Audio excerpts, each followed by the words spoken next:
Hello everyone, this is Neronium. Welcome back to Kingdom Hearts Melody of Memory. Last time, we ended up tackling the first major worlds of Kingdom Hearts 1 with the Wonderland, Atlantica, Agrabah, and Halloween Town. Now we're gonna go to my trauma. One of the earliest memes on this channel. Me getting lost in Monster's belly. Which, I'm not the only one, okay? A lot of people got lost in Monstro as kids.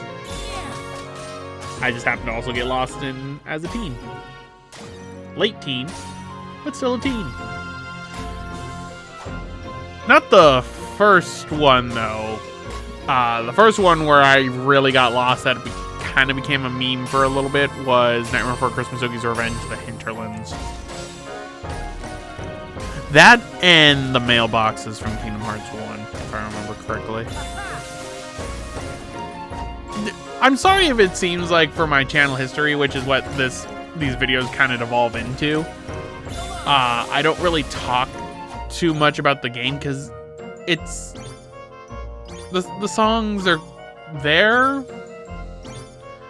but I want to kind of use this more as an opportunity to talk about my history with doing Let's Plays and everything, and my history with the series, which I kind of covered everything for Kingdom Hearts 1 necessarily in the last video. But then again, I didn't cover the redo playthrough, and the reason why I wanted to do that, well, besides the fact that Kingdom Hearts 1's playthrough was very dated within 5 years, because I am, if anything, very good at dating my videos.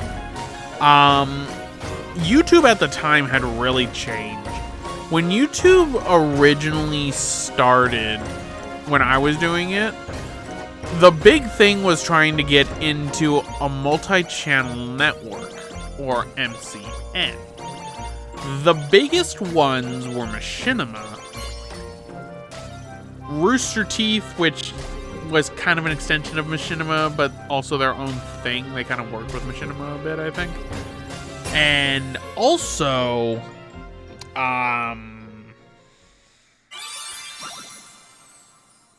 it would later be called Polaris, but I can't remember their original one. I guess in Screenwave Media. I wonder if Screenwave Media is still around. That was the only one I can think of that still would kind of possibly be around. I know that Polaris got sold, and that around 2016 was when YouTube really went through growing pains with what ended up becoming the first adpocalypse. Which, I remember being younger, I really wanted to be like, oh, I want to be this big YouTuber and a multi-channel network and everything. But it never really worked out, and as I've gotten older, I've realized I just want to make videos because they're fun. Hey, every once in a while I'll get money from it, but why not? But I will admit, in my regret for that, I should have monetized my videos a long time ago, because I probably could have actually helped myself out when I was in college with some of the money, because books in college are expensive. Both things are very expensive. But, I mean, every once in a while I'll get $100, which is definitely not bad. Usually once a year or around the end of the year. But, pretty much, I remember the first adpocalypse being really changing for a lot of stuff. That was also when the algorithm started changing a lot more for YouTube. And certain content was pushed more. That was when the major customizations of YouTube kind of went away for a more streamlined one. And there was 2015, it was 2015 or 2014. I want to say 2015 with the whole Google Plus thing.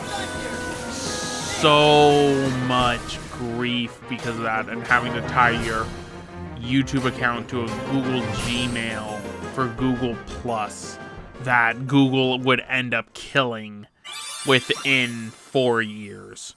Because back then, we didn't have Discord. We had Skype. And Microsoft bought Skype. And Skype was already pretty bad, and it somehow got even worse. Like, that's another thing. The pre-Discord era of things is always interesting to explore. Alright, so, before I continue. This right here, that last world is the final world of the Kingdom Hearts 1 songs.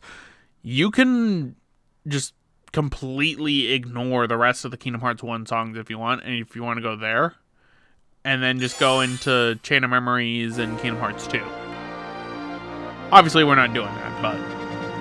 Now, what was I talking about? The customizations on YouTube. YouTube used to have really cool customizations. Nowadays, the only customization you get is your avatar and your banner. Back in the day, you used to be able to decorate the entire homepage of your YouTube channel. It was the coolest thing ever. You would see so many unique banners. But nowadays, YouTube kind of streamlined everything, and they're pushing shorts a lot more too, even though to get monetization for shorts, you have to do a whole lot of views. Because they're chasing that TikTok's trend still. Yeah, the customization on YouTube used to be insane. I remember I kind of would just do banners. Which is what I still do to this day, where I show, like, okay, I'm doing this game and this game. I also had a affiliate link on my YouTube, which was to a business email that I've since taken down, but some people still somehow have it. I don't know how. And they specifically asked me, hey, do you need an editor? No! If I need an editor, I will initiate that conversation. I will not address it to somebody random who goes into my spam of my work email. Just putting that out there now in case any future ones of those end up coming up. Trust me, it's annoying already when that happens. But around the adpocalypse is when YouTube kind of started cracking down on a lot of stuff like that. And started making a lot of the different customizations would go away. And we've had 2 adpocalypses. The other one being when Copa was a thing. But I would think after that, nothing really. Like, we've had 2 adpocalypses. The Copa one was just annoying to watch because it's like, wow, YouTube, you did this again. And now everyone always worries about a 3rd adpocalypse, which could always happen. That's the other reason why I kind of don't go all full force into the content creator stuff as like, oh, it's gonna be my job sort of thing, because it's very fickle market whenever another adpocalypse comes, which can always happen. And I guess if I were to give any advice on that, make what you want to make, because until you make it, it's not going to be out there. If you get successful, that's good. If not, don't let it discourage you. Just keep trying. And eventually, if it just doesn't work out, then it wasn't meant to be. I mean, I'm just stubborn, so that's why I'm still making videos almost 13 years later. And that's the other reason why I haven't really gone into Twitch full-time. Because when the first adpocalypse kind of happened, that was the first major migration to Twitch that a lot of people did. I didn't jump on that because at the time my internet was terrible. In fact, I think my first ever full live stream technically is Epic Mickey. Like, it's not the first live stream I've ever done, but Epic Mickey was one of the first full games I played through. And back then, OBS, oh my god, OBS used to be so not easy. And I'm not talking about OBS Studio. I'm talking about original OBS. The original open broadcasting software. That was rough to dial in the latency that you had to do for different capture cards that weren't 3.0 capture cards that had minimal low latency. That was rough to time that in. And then if your internet spiked like mine did in Epic Mickey, then you would have desyncs.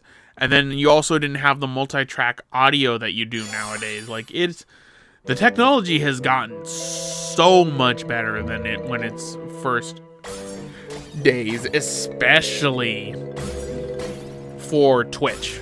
Now, I didn't jump to Twitch because of that. And then nowadays I could probably jump full into Twitch. Because I have fiber optic internet. I have the equipment to do it.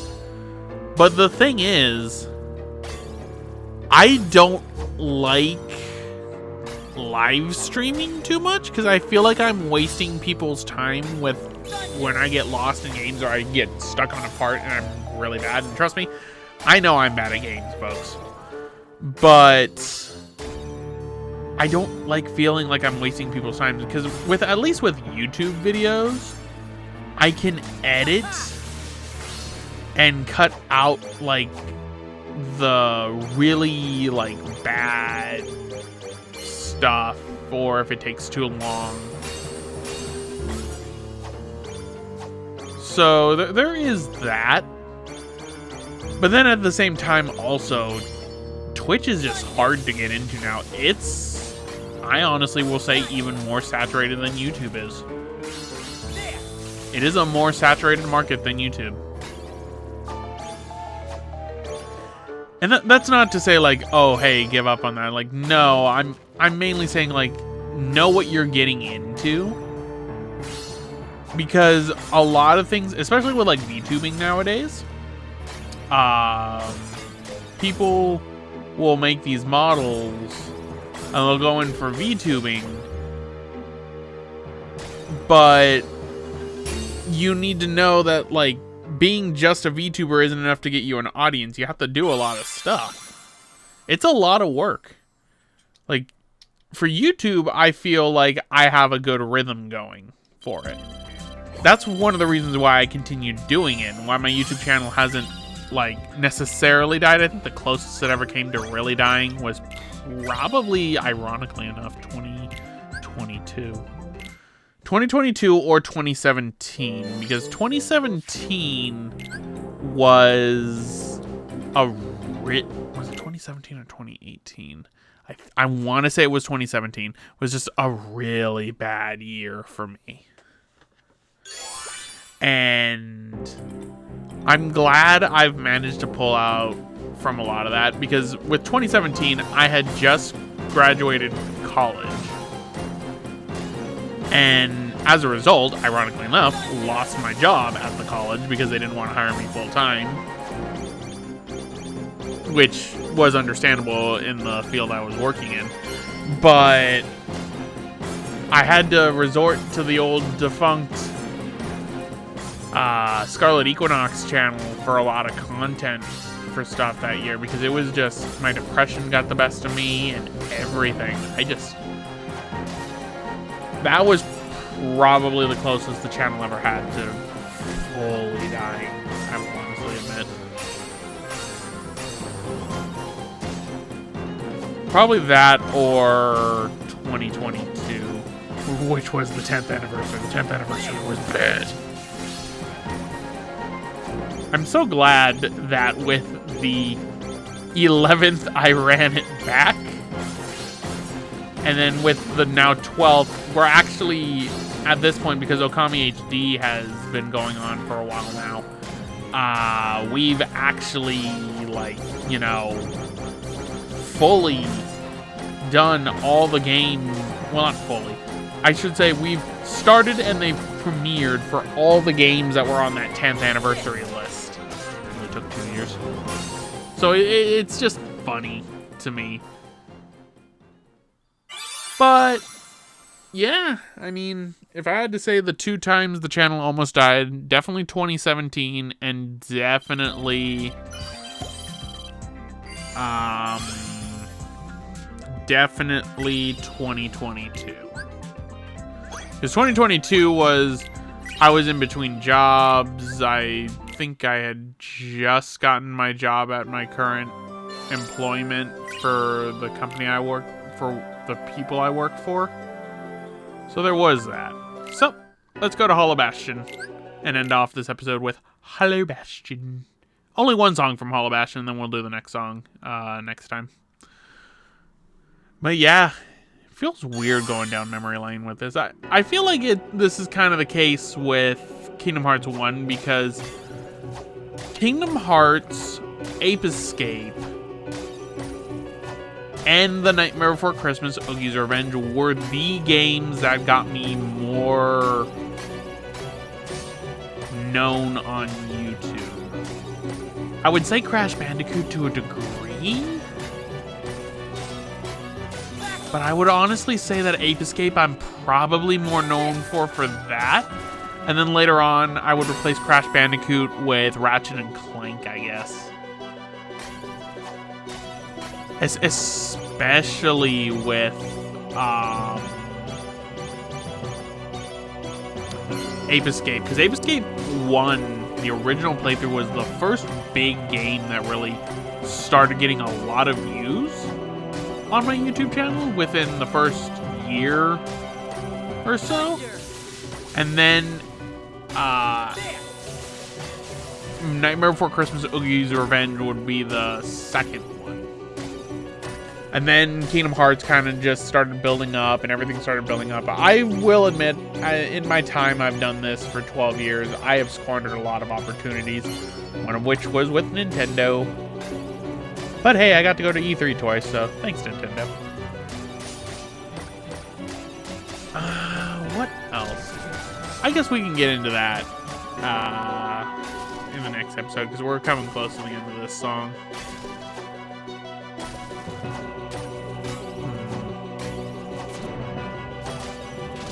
This is where my notice of getting tunnel vision kind of becomes a problem.